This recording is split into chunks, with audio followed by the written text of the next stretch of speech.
I take this leave to conserve and use water judiciously.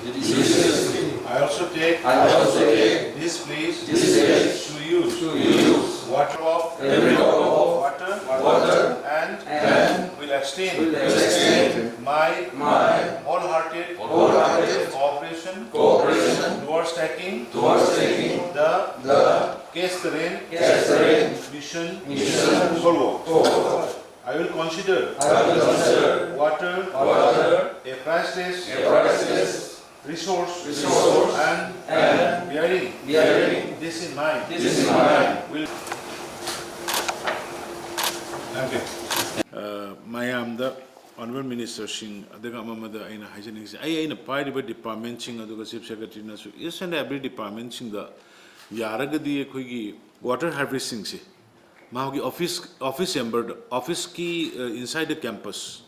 Madudai the Pukri Nikande, water tanki Nikande, Sahalaga, Samalaga, no rainwater harvest on number one priority, my department Kurimak the Pianica, including schools, school colleges.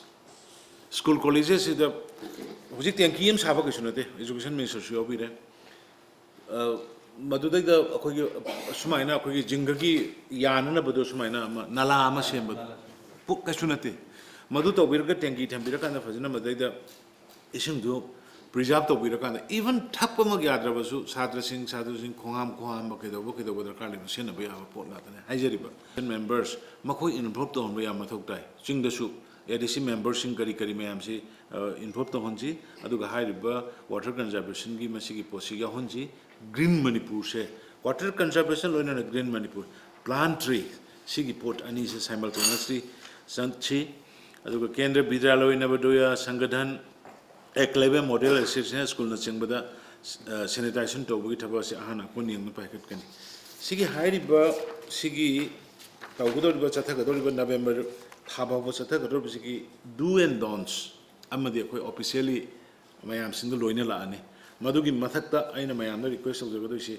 City, personally, most of the Lebaxiade. Welebaxi, ministers, officers involved at Togriba, Tabuk to Weade, Isa involved Torga, Heidi, but Tabuxing Ishing, water harvest of Bugise. Just immediately, no head Taba Ramina. No Tabo request the water harvesting in it to the plant tree. Sisibin, Masswina, Zatazena. I see Katani hygienic, but I